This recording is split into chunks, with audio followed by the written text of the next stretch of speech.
Malam itu pasar kecil di pinggir kota ramai seperti biasa. Lampu neon di kios-kios memantul pada gerimis tipis. Di satu sudut, tepat di bawah papan reklame kecil yang berkedip dimsum mentai, antrian mengular. Gerobak itu baru, rapi, dengan tulisan modis dan foto dimsum mentai yang menggoda. Musik pendek dari ponsel-ponsel yang merekam berulang-ulang. Cobalah. Viral. Enak banget.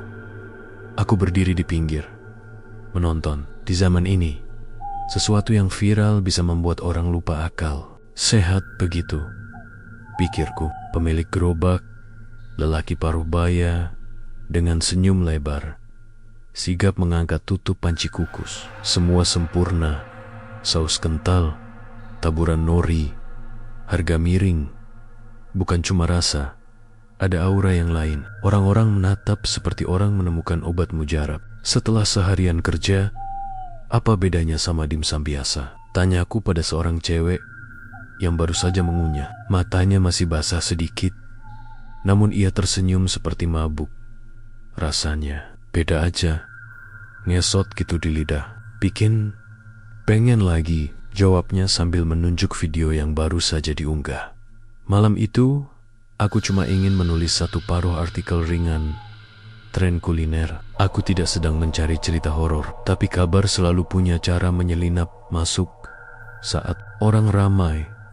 Selalu ada bisik-bisik, katanya bukan sepenuhnya ayam. Seorang bapak bilang pelan. Ada yang bilang tumbal. Kata itu menusuk sunyi di antara suara tawa dan penggorengan. Tumble. Kata-kata serupa muncul seperti jamur pada obrolan kecil. Pelajar yang hilang, tukang ojek yang tak pulang setelah belanja, kain putih yang ditemukan di samping parit. Semua itu seperti serpihan potonggen yang ditempelkan pada cerita yang sama. Gerobak itu, rasa yang membuat ketagihan dan penunggu yang menuntut balas. Aku tidak percaya sama takhayul, tapi aku percaya pada rasa ingin tahu yang menggerogoti. Esoknya, setelah matahari tenggelam dan kerumunan menyusut, aku memutuskan pulang membawa satu kotak kecil, sekadar bahan tulisan. Begitu alasanku pada diri sendiri. Kotak itu hangat di tangan, aroma mentai menggoda, hangat dan gurih. Aku makan 2 gigitan, lalu berhenti. Ada sesuatu di ujung lidah yang tak bisa aku taruh namanya. Manis dan asin bercampur, lalu ada rasa hambar yang aneh, seperti jejak logam samar. Ketika aku menelan, tiba-tiba aku teringat pada bau tanah basah. Ketika kuburan baru digali, ingatanku itu kasar dan singkat, seperti kilat di malam gelap. Aku tidak suka perasaan itu. Aku meletakkan kotak itu di meja, menyalakan lampu, berpura-pura membaca catatan, sambil menunggu rasanya hilang.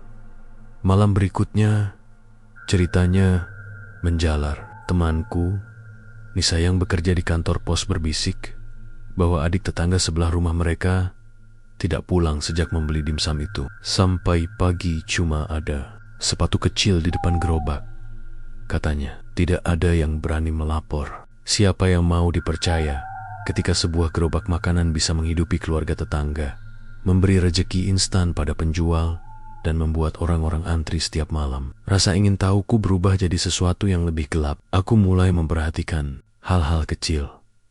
Pemilik gerobak selalu menutup gerobak terakhir sebelum benar-benar meninggalkan tempat. Padahal gerobak itu punya tukang bersih-bersih sendiri. Ia menyingkap kain di belakang gerobak hanya dalam hitungan detik, terlalu cepat untuk sebuah kebetulan. Ada bekas-bekas tanah pada ujung celananya yang tidak cocok dengan suasana kota. Ada pula sebuah tali kecil yang dipasang di pergelangan. Tangannya, ikatan seperti simpul tradisional yang kusam. Malam, aku mengikuti gerobak saat ia hendak pergi. Jalanan lengang, hanya lampu jalan dan beberapa ponsel yang masih menyala. Gerobak berjalan pelan, menembus lorong-lorong sempit hingga sampai di sebuah pekarangan kosong di belakang gudang tua. Di sana, ia berhenti. Aku bersembunyi di balik tong sampah, mendekat perlahan. Di bawah cahaya remang, pemilik gerobak membuka sebuah kotak kayu kecil. Ia bicara pelan, bahasa yang bukan bahasa jualan biasa. Kupingku menangkap kata-kata yang asing, seperti tunas doa yang diremas. Ia menaruh sesuatu yang dibungkus kain putih di atas tanah. Sesaat kemudian, udara berubah. Suhu turun, bau tanah basah dan dupa bercampur menjadi pekat. Dari balik beang-beang, seolah muncul sebuah kehadiran tidak berbentuk manusia, namun bukan juga angin. Ada bisik yang tidak berasal dari manusia, seperti bunyi perut yang menagih. Pemilik gerobak memberi hormat, mengucap janji, lalu mengambil sesuatu, bukan bara api, bukan pula pisau. Ia mengangkat bagian kecil dari isi kotak, membawanya kembali ke gerobak, dan menutupnya rapat-rapat. Saat itu, aku hampir pingsan. Jantungku berdegup cepat, bukan hanya karena takut ketahuan, tapi karena ada logika lain yang merasuk. Orang bilang penunggu tidak makan daging manusia seperti manusia. Ia mengubah sesuatu yang dibawa ke gerobak menjadi rasa yang diterima lidah orang biasa. Aku mundur pelan, tapi kakinya tersangkut kerikil. Bunyi kecil itu mengundang tatapan. Sosok di pojok gelap menoleh, bukan menoleh seperti manusia. Aku merasa ia memperhatikanku sampai aku nyaris bisa merasakan pandangannya di kulit. Suasana seketika berat, seperti udara menekan. Suara langkah panas mengikuti. Tapi ketika aku menoleh, hanya ada sebatang pohon dan bayangannya yang panjang.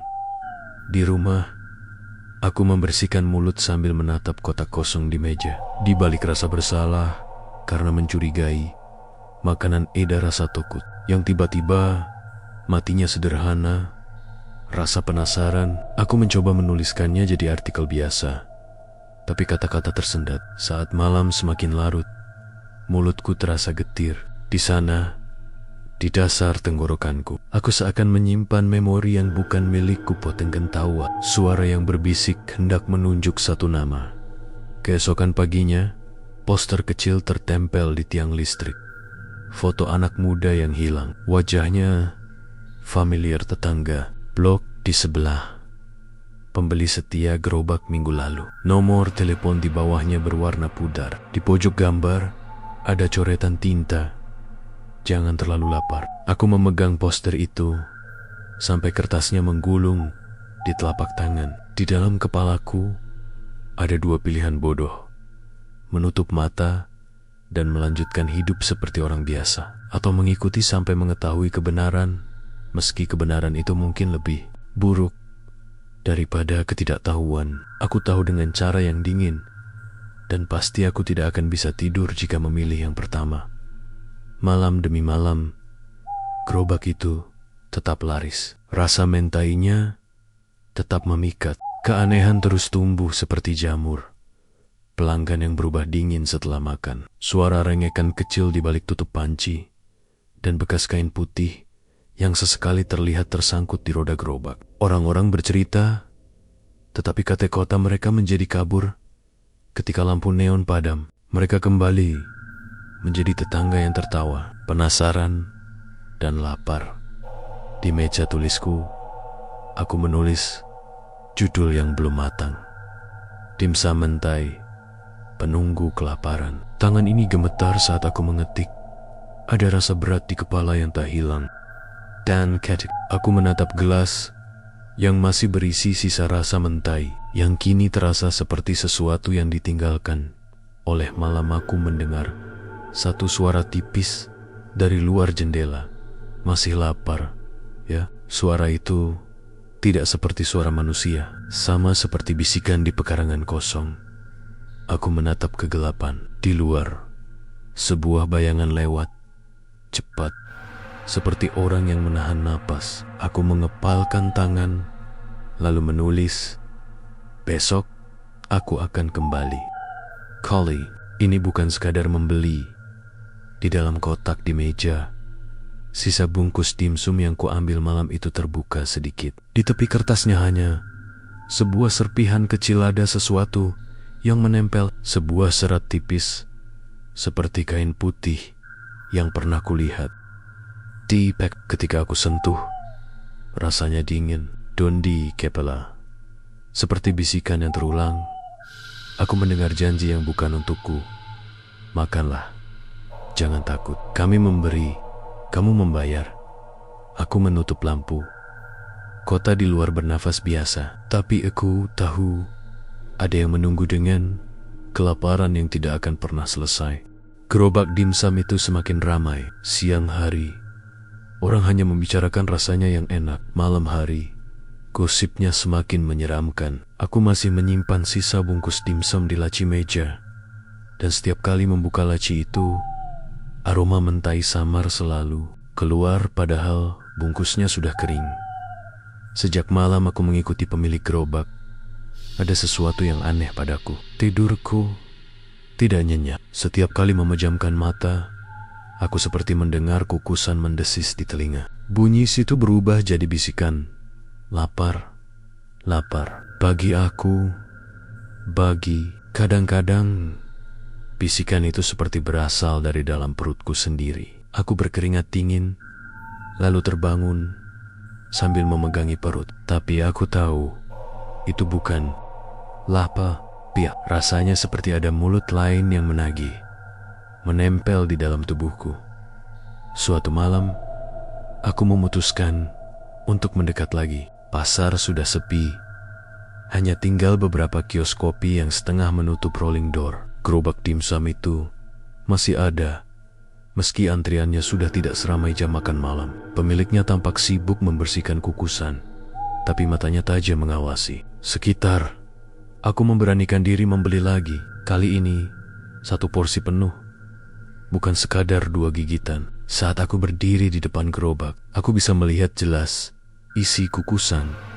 Dimsum bulat dengan saus mentai yang meleleh, tampak sempurna. Tapi di sela uap panas, ada bayangan kecil, sekilas seperti wajah pucat anak kecil, tersenyum samar, lalu menghilang. Di balik tumpukan dimsum, aku tersentak, tapi pemilik gerobak tersenyum ramah. Pertama kali beli lagi, tanyanya, seolah tahu aku sudah mencoba sebelumnya. Aku hanya mengangguk. Tangannya yang penuh urat menyodorkan kotak.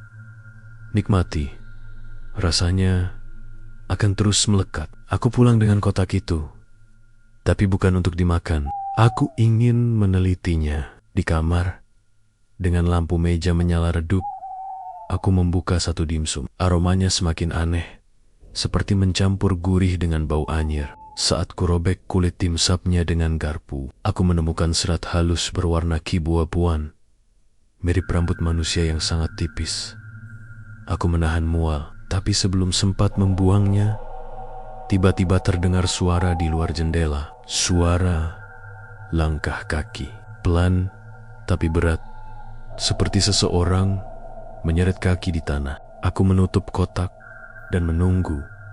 Dari celah gorden, aku melihat sosok bayangan berdiri, tinggi, kurus, dengan kain putih lusuh menggantung di salah satu tangannya. Wajahnya kabur, seperti berlapis kabut. Ia menatap jendela kamar, lalu suara itu terdengar, "Jangan buang, makan." Aku mundur perlahan, tapi kotak di meja terbuka sendiri. Uap panas keluar, padahal tadi sudah dingin. Dimsumnya bergetar pelan, seakan ada sesuatu yang bergerak di dalam. Aku menutup mulut, takut berteriak. Keesokan harinya, aku menemui Nisa, temanku di kantor pos. Wajahnya pucat, matanya sembab. "Kamu juga dengar ya?" katanya tiba-tiba. Aku pura-pura tidak mengerti bisikan itu. "Dari Kukusan." Aku dengar juga, lanjutnya dengan suara bergetar.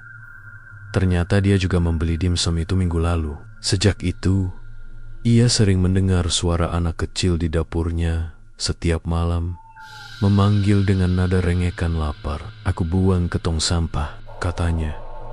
Tapi besok paginya kotaknya ada lagi di meja, isinya utuh. Aku merinding. Jadi bukan hanya aku, Kami sepakat mencari tahu lebih jauh. Malam itu, aku dan Nisa kembali ke pasar, menunggu gerobak itu tutup. Angin malam membuat plastik-plastik peterbangan. Lampu neon berkelip. Suasana makin menegangkan. Pemilik gerobak tampak bergegas, mendorong gerobaknya ke arah jalan kecil menuju gudang tua tempat yang pernah kulihat sebelumnya. Kami mengikutinya dari jauh.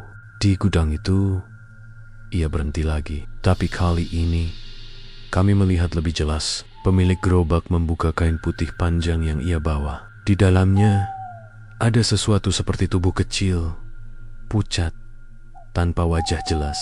Ia menaruhnya di tanah, lalu mengucapkan mantra yang terdengar lirih.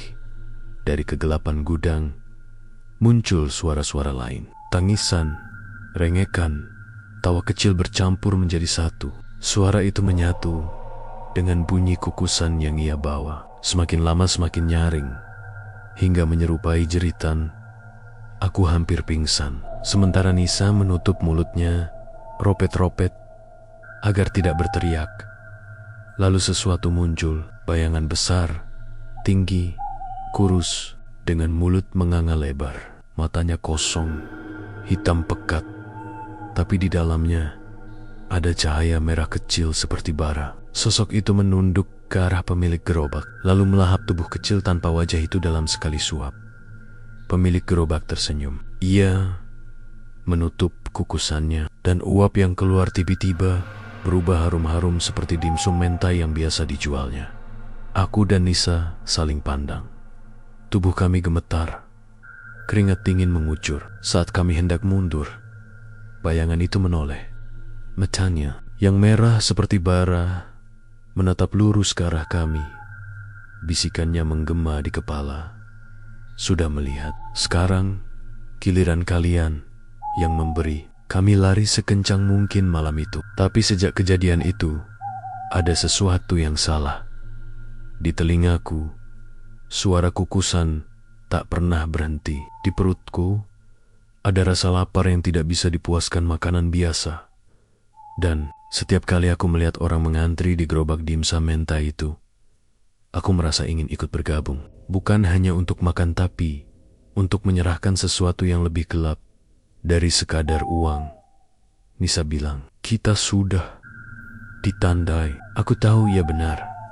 Karena malam berikutnya, saat aku membuka pintu rumah, kotak dimsum mentai sudah ada di meja. Makan, menunggu, masih hangat, dengan uap yang mengepul dan suara samar dari dalam.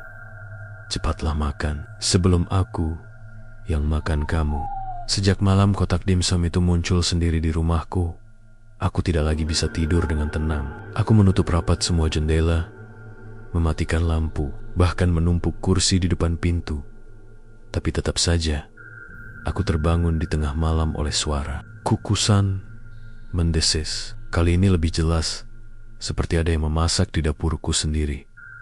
Aku menahan diri untuk tidak melihat, tapi rasa lapar itu semakin menggila. Lidahku terasa gatal, seakan ada sesuatu yang merayap di atasnya. Ketika aku menyalakan lampu, aku kaget melihat ada bekas merah melingkar di permukaan lidahku, seperti cap stempel. Semakin aku mencoba membersihkannya dengan air atau sikat gigi, semakin dalam bekas itu menempel di luar kamar. Terdengar suara ketukan. Tok, tok, tok. Pelan, teratur, tapi terasa seperti mengetuk langsung ke dadaku. Aku tahu, aku tidak boleh membuka pintu. Namun suara itu berubah menjadi bisikan. Suara anak kecil yang rengekannya terdengar jelas. Mas, lapar, kasih aku makan. Aku ada di luar. Aku gemetar. Tanganku bergetar. Keringat dingin bercucuran. Suara itu semakin keras, semakin memaksa. Aku hampir membuka pintu. Tapi tiba-tiba ponselku berdering. Nama Nisa muncul di layar. Aku juga dengar suaranya lirih dan panik. Dia ngetuk pintu rumahku. Dia tahu nama aku. Dia manggil-manggil. Kita harus berhenti. Kalau tidak, kita akan jadi bagian dari kukusannya. Keesokan harinya, aku dan Nisa bertemu di warung kopi kecil dekat kantor pos. Wajahnya pucat, matanya cekung, seakan semalam tidak tidur. Ia menunjukkan tangannya. Di pergelangan tangannya ada bekas simpul tali merah kecil, sama seperti yang kulihat di lengan pemilik gerobak dulu. Aku tidak pernah pakai gelang ini, katanya gemetar. Tapi waktu bangun, ini sudah ada di tanganku. Aku coba gunting, tapi selalu kembali lagi. Aku terdiam. Di lidahku masih ada cap merah itu, terasa semakin perih setiap kali aku berbicara. Kami tahu ini bukan sekadar mimpi buruk. Ada tanda di tubuh kami, tanda perjanjian yang mungkin sudah tertulis tanpa kami sadari. Malam itu, kami memberanikan diri kembali ke gudang tua. Jalanan sepi, hanya suara anjing menggonggong di kejauhan. Kami membawa senter dan doa seadanya. Udara di sekitar gudang begitu berat. Bau tanah basah bercampur dengan amis yang menusuk. Saat kami mendekat, terdengar suara kukusan lagi. Kali ini tidak samar, tapi nyata, berdengung keras. Di dalam gudang, puluhan kukusan bambu tersusun rapi. Uapnya menebal, memenuhi ruangan. Aku dan Nisa melangkah perlahan, dan ketika aku membuka salah satu tutup kukusan, darahku seketika membeku. Isinya bukan dimsum biasa. Di dalamnya ada potongan yari-yari kecil, basah, dibungkus kulit tipis, menyerupai dimsum. Uap yang keluar bercampur bau amis dan anyir yang membuat mual. Nisa menutup mulutnya hampir muntah. Tapi sebelum kami sempat lari, suara berat menggema dari sudut gudang. Kalian sudah mencicipi, sekarang giliran kalian memberi. Pemilik gerobak berdiri di sana. Matanya tajam, senyumnya mengerikan. Di belakangnya, sosok tinggi kurus berkulit kelabu muncul lagi. Mulutnya menganga lebar, lebih besar dari kepala manusia. Dari dalam mulut itu, terdengar tangisan banyak orang, seperti mereka yang terjebak di dalam perutnya. Aku dan Nisa mundur, tapi pintu gudang menutup sendiri dengan keras. Semua kukusan bergetar, lalu terbuka bersamaan. Dari dalam Nea keluar uap pekat yang berubah menjadi sosak-sosak kecil tak berbentuk, berwajah samar, seperti anak-anak yang hilang. Mereka merayap ke arah kami. Tangan-tangan mereka dingin, mencoba meraih kaki kami. Aku lapar. Aku lapar. Rengekan mereka bersehet sahutan. Aku berteriak, menendang kukusan. Tapi semakin aku merusaknya, semakin banyak uap yang keluar. Dan semakin banyak sosok kecil itu bermunculan. Nisa menangis keras, menggenggam tanganku. Kalau kita tidak memberi mereka makan, mereka akan memakan kita. Aku tahu ia benar. Sosok tinggi kurus itu semakin mendekat. Matanya yang merah membara menatapku. Lidah panjangnya menjulur, menjilat udara, seperti ingin merasakan ketakutanku. Saat panik itu, aku teringat sesuatu. Serat kain putih yang pernah kutemukan dibungkus dimsum. Aku merogoh saku jaket, dan ternyata serat itu masih ada. Aku melemparkannya ke arah sosok tinggi itu. Seketika, sosok itu berhenti. Ia menatap kain putih itu, lalu mengeluarkan suara mengerang panjang, keras, hingga seluruh kukusan bergetar. Uap yang keluar mendidih, tangisan berhenti sesaat. Aku dan Nisa memanfaatkan kesempatan itu untuk menabrak pintu gudang. Tengen, hentakan, pintu terbuka, dan kami lari sekencang mungkin meninggalkan tempat itu. Namun sejak malam itu, tanda di tubuh kami semakin parah. Cap merah di lidahku semakin besar, terasa seperti luka terbakar. Simpul merah di tangan Nisa semakin erat, hingga kulitnya membiru. Dan yang paling mengerikan, setiap kali kami berjalan di dekat orang-orang yang lapar, mereka menatap kami aneh, seolah mencium sesuatu yang tidak terlihat. Beberapa bahkan bertanya, "Kamu bawa makanan apa? Wanginya enak sekali." Padahal kami tidak membawa apapun. Kami sadar, penunggu itu sudah menandai kami sebagai penyedia makanan berikutnya. Jika kami tidak menemukan cara memutus perjanjian ini, cepat atau lambat, tubuh kami sendiri akan masuk ke kukusan. Malam menjelang lagi. Aku menutup mata, mencoba tidur. Tapi dari dapur, terdengar suara kukusan berdesis. Pelan, lalu makin keras. Ketika aku memberanikan diri melihat, di meja sudah ada satu kotak dimsum mentai, masih panas, dengan tulisan di atas tutupnya, "Besok giliranmu." Sejak kotak dimsum dengan tulisan "besok giliranmu" muncul di dapurku, aku dan Nisa hidup dalam ketakutan. Hari-hari terasa lebih pendek, malam semakin panjang. Setiap kali aku menatap kaca, wajahku tampak pucat, mataku cekung. Seakan ada sesuatu yang menggerogoti dari dalam. Kap merah di lidahku makin jelas, berdenyut seperti luka hidup. Sedangkan simpul merah di tangan Nisa semakin mengikat, membuat pergelangannya membengkak. Kami tahu, waktu kami tidak banyak jika tidak mencari jalan keluar. Cepat atau lambat, tubuh kami sendiri akan jadi bahan kukusan. Petunjuk lama Nisa bercerita bahwa kakeknya dulu pernah menyinggung soal perjanjian perut kosong, sebuah ritual kuno di desa Jawa yang dulu sering dilakukan oleh pedagang. Mereka percaya ada makhluk gaib yang bisa memberi rejeki besar. Tapi syaratnya berat. Makhluk itu harus terus diberi makan. Jika syaratnya dilanggar, pedagangnya akan dihabisi. Jika dipenuhi, gantinya adalah daging manusia yang harus disamarkan. Makhluk itu disebut penunggu kelaparan, kata Nisa dengan suara bergetar. Ia bukan sekadar setan, tapi jelmaan nafsu lapar yang tidak pernah bisa kenyang. Itu membuat bulu kudukku meremang. Aku langsung teringat sosok kurus tinggi dengan mulut menganga lebar di gudang. Kami sepakat mencari jawaban dari seorang dukun tua di pinggiran kota. Malam itu kami menempuh perjalanan jauh dengan motor, melewati sawah yang gelap dan jalan berliku. Dukun, tua rumah dukun itu kecil, penuh bau menyan, dengan rak kayu berisi botol-botol kaca, berisi cairan keruh. Orang tua itu, rambut putih panjang tergerai, menatap kami tajam begitu kami masuk. "Kalian sudah ditandai," katanya tanpa perlu kami jelaskan apapun. Aku dan Nisa saling pandang. Ketakutan, cap merah di lidah, simpul di pergelangan tangan. Itu tanda ikatan perut kosong. Sekali ditandai, kalian tidak bisa lari. Mau makan apapun, tidak akan pernah kenyang. Satu-satunya jalan adalah memutus perjanjian itu. "Bagaimana caranya, Mbah?" tanyaku hampir memohon. Dukun itu menghela napas panjang.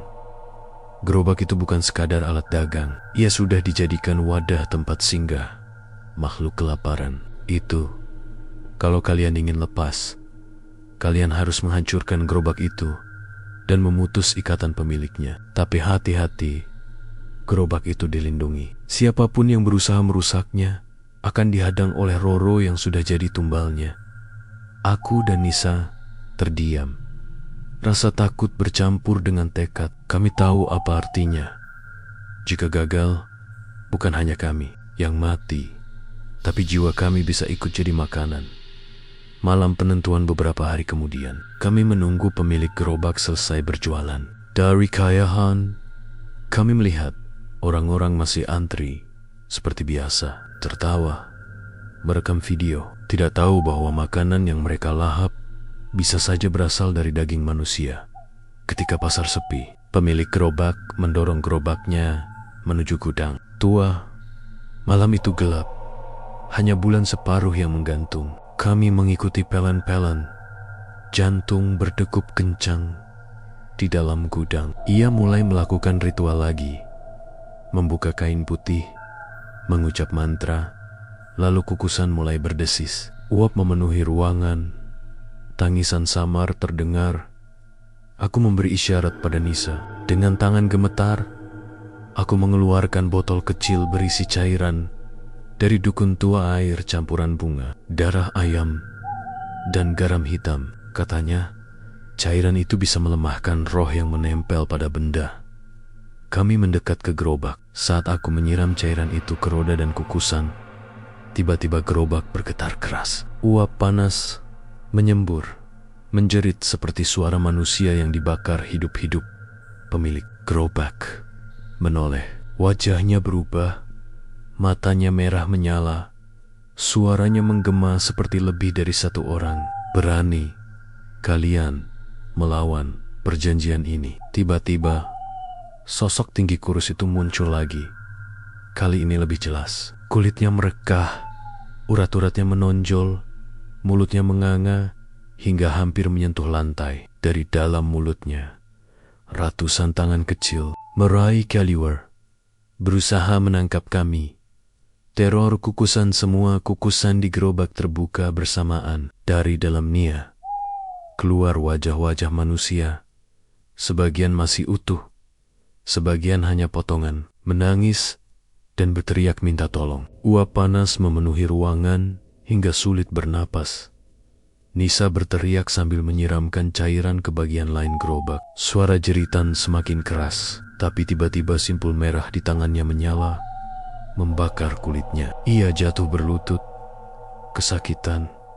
Aku panik, mencoba menarik simpul itu, tapi tidak bisa. Pemilik gerobak berjalan mendekat. Wajahnya semakin menyeramkan. Kalian sudah ditandai. Kalian bagian dari ini sekarang. Tidak ada jalan keluar selain menyerahkan tubuh kalian. Saat itu, aku melihat sesuatu di papan gerobak, sebuah ukiran kecil berbentuk simbol lingkaran dengan garis silang. Aku inggit, kata dukun. Setiap wadah punya titik ikatan. Jika simbol itu hancur, ikatan bisa putus. Dengan sisa tenaga, aku mengambil batu besar dan menghantam ukiran itu. Sekali, 2 kali, 3 kali hingga papan itu pecah.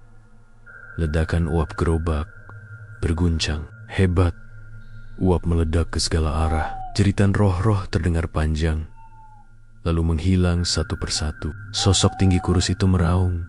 Tubuhnya mulai retak seperti kaca, lalu pecah menjadi kabut hitam yang menghilang ke udara. Pemilik gerobak jatuh tersungkur, tubuhnya kaku, matanya melotot, mulutnya ternganga, dan dari dalamnya keluar asap tipis. Ia tidak bergerak lagi. Aku segera menolong Nisa.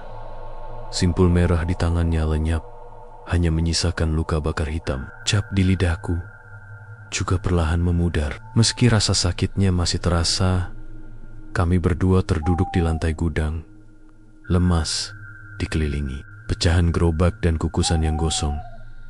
Namun, saat kami hendak keluar, aku merasa ada yang aneh. Di sudut gudang, masih ada satu kukusan yang utuh, tidak terbuka, tidak gosong. Uap tipis masih keluar dari celahnya. Aku mendekat dengan perasaan was-was. Saat ku angkat tutupnya, di dalamnya hanya ada satu dimsum bulat, utuh, dengan saus mentai. Aromanya begitu kuat, membuat perutku mendadak lapar lagi. Di permukaan dimsum itu, ada tulisan merah samar. Belum selesai. Aku menutup kukusan itu dengan tangan gemetar. Di belakangku, Nisa sudah berdiri dengan wajah pucat. Kami berdua saling menatap, tahu bahwa perjanjian ini belum benar-benar berakhir, karena penunggu kelaparan selalu kembali. Sejak malam ketika gerobak itu hancur di gudang tua, aku dan Nisa tidak pernah merasa benar-benar lega. Kami memang masih hidup. Tanda merah di tubuh kami menghilang perlahan, tapi ada sesuatu yang tetap tersisa. Aku sering merasa lapar mendadak, bukan lapar biasa. Setiap kali melihat orang makan, aku mencium aroma lebih tajam dari biasanya. Rasanya seperti aku bisa tahu isi makanan mereka hanya dari bau. Dan semakin aku menahan, semakin kuat dorongan di perutku. Nisa lebih parah. Ia bercerita bahwa setiap malam ia bermimpi dikelilingi oleh kukusan bambu. Dalam mimpinya, semua dimsum membuka mulut dan menjerit lapar, sementara ia dipaksa menyuapi mereka dengan tangannya sendiri. Saat ia bangun, jari-jarinya penuh bekas gigitan merah kecil, seperti digigiti oleh mulut tak terlihat.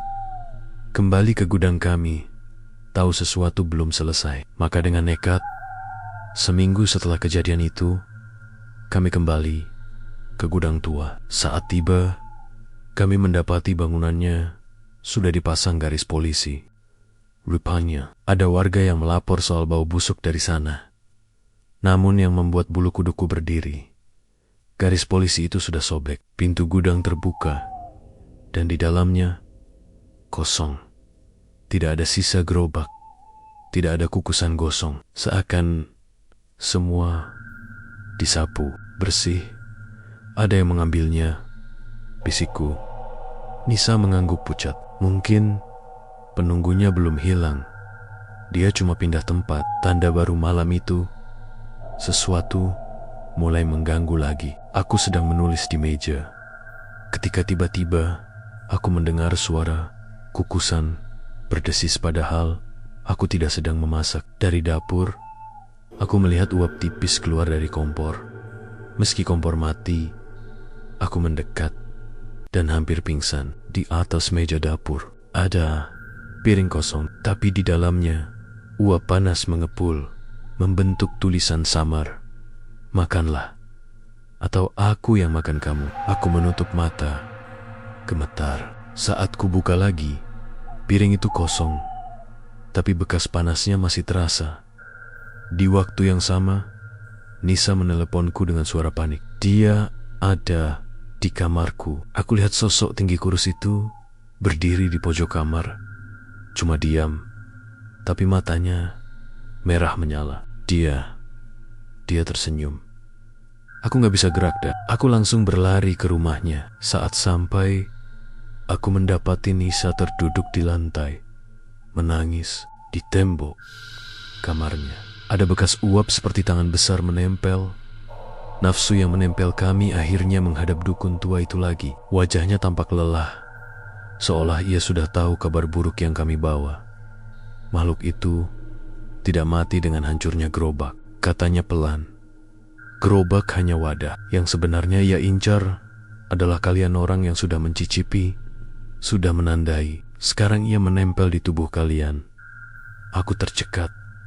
Maksudnya? Dukun itu menatapku lama, lalu berkata lirih, kalian bukan lagi manusia biasa. Separuh tubuh kalian sudah jadi milik penunggu kelaparan itu. Kalian bisa merasakan lapar yang bukan milik kalian. Dan kalau kalian tidak hati-hati, kalian bisa berubah jadi wadah barunya. Aku dan Nisa saling pandang. Wajahnya pucat, matanya berkaca-kaca. Ada cara untuk menghentikannya? Tanyaku putus asa. Dukun itu terdiam lama, lalu berkata, mungkin ada, tapi harus ada yang menggantikan. Makhluk itu tidak bisa diusir begitu saja. Ia hanya bisa dialihkan. Butuh tumbal baru yang rela atau dipaksa. Hasrat yang menggala hari-hari berikutnya semakin berat. Aku mulai kehilangan kendali. Saat berjalan di pasar, aku mencium aroma daging segar, dan lidahku otomatis berair. Bahkan ketika melihat orang lewat, aku seakan bisa membayangkan rasa daging mereka di lidahku. Aku menutup mulut, menahan dorongan itu, tapi semakin kutahan, semakin sakit rasanya. Di malam hari, aku sering mendapati gigitan di lidahku sendiri. Seolah aku menggigit tanpa sadar. Nisa pun sama. Ia sering pingsan tiba-tiba, lalu bangun dengan mulutnya berlumuran darah. Ia mengaku tidak ingat apa-apa, hanya mimpi memakan sesuatu yang hangat dan berdaging. Teror baru suatu malam, aku sedang mencoba tidur ketika terdengar suara gaduh di luar jendela. Saat aku mengintip, aku melihat sekelompok orang mengantri di depan rumahku.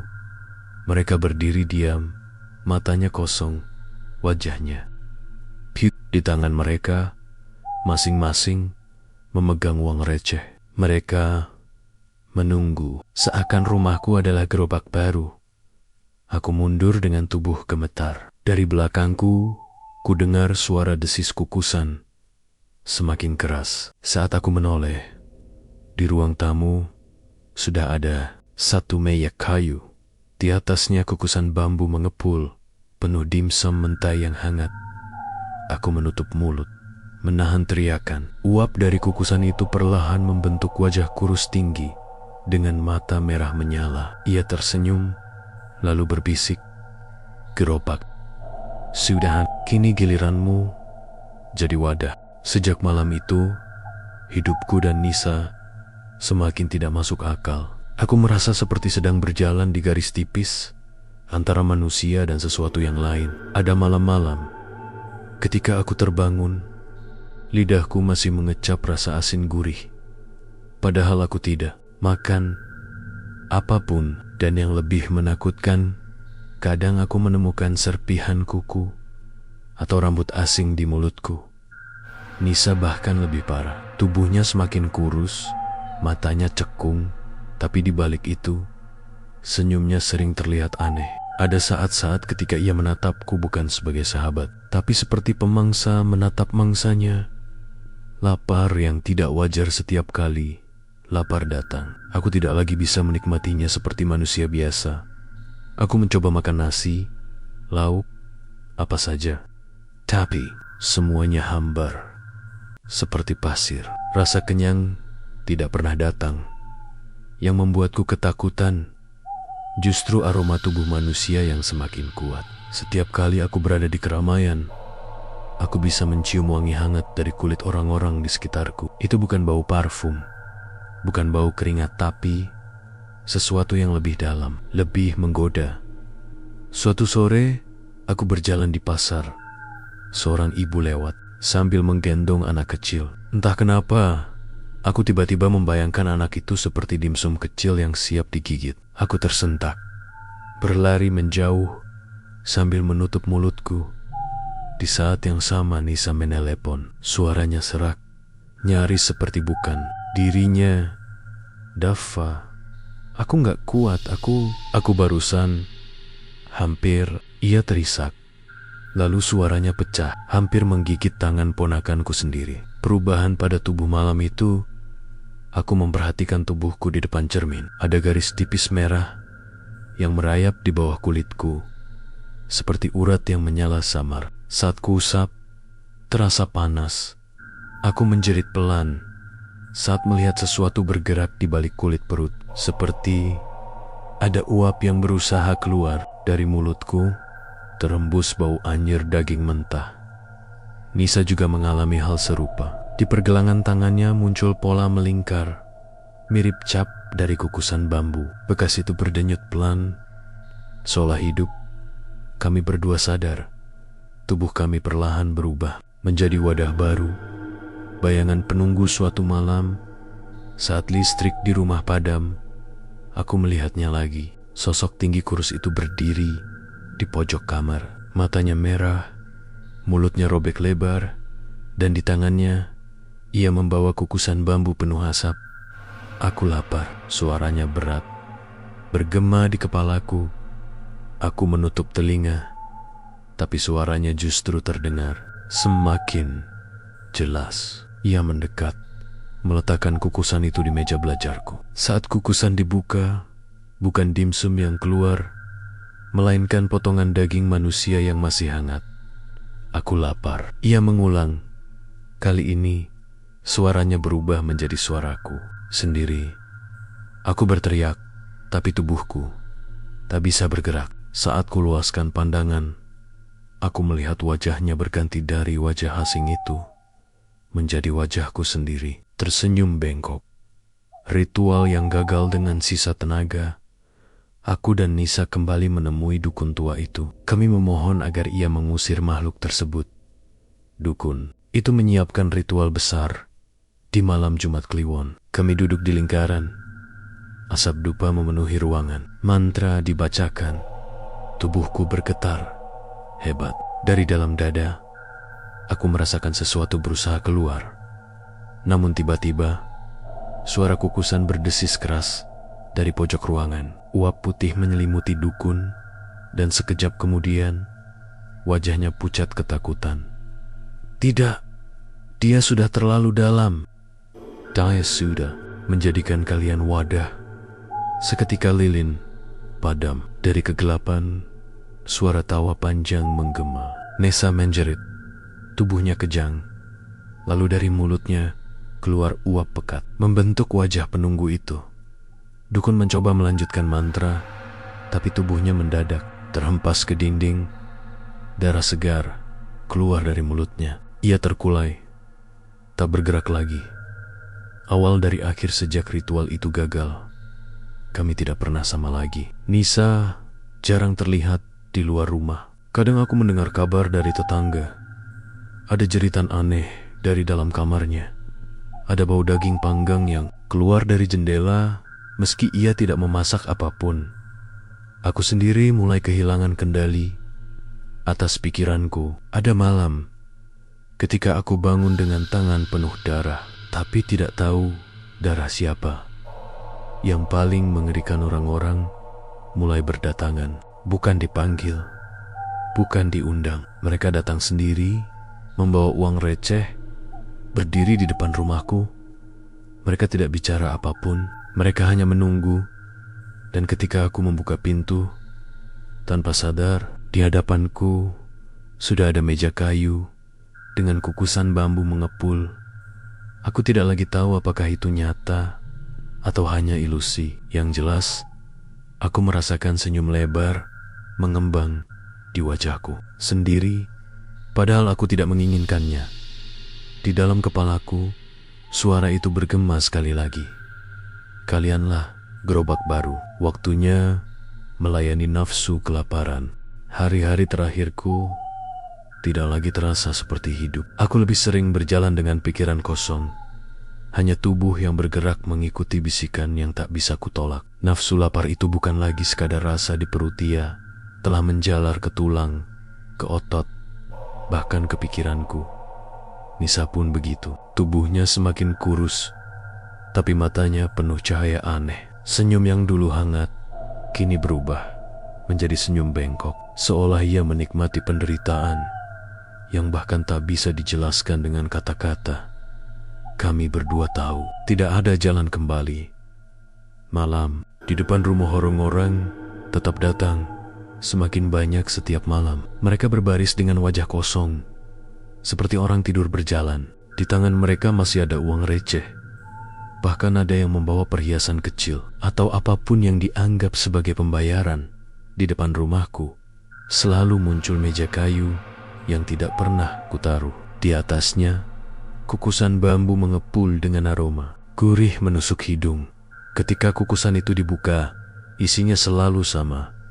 Dimsum mentai yang beruap tampak begitu nyata. Orang-orang itu langsung menyambar, memakannya dengan lahap tanpa bicara sedikit pun. Aku menatap mereka sambil menahan perasaan ngeri. Aku tahu apa yang mereka makan bukan makanan biasa. Aku tahu daging itu bukan dari dunia ini. Hilangnya kendali malam itu, Nisa memanggilku ke rumahnya. Aku masuk dengan perasaan berat dan mendapati dapurnya penuh dengan kukusan bambu. Asap memenuhi ruangan, membuat mataku pedih. Nisa, ini semua apa? Tanyaku dengan suara bergetar. Nisa berdiri di tengah dapur, matanya merah, tangannya berlumuran sesuatu yang lengket. Ia tersenyum, senyum yang sama sekali bukan milik sahabatku, Dava. Sekarang kita paham kan?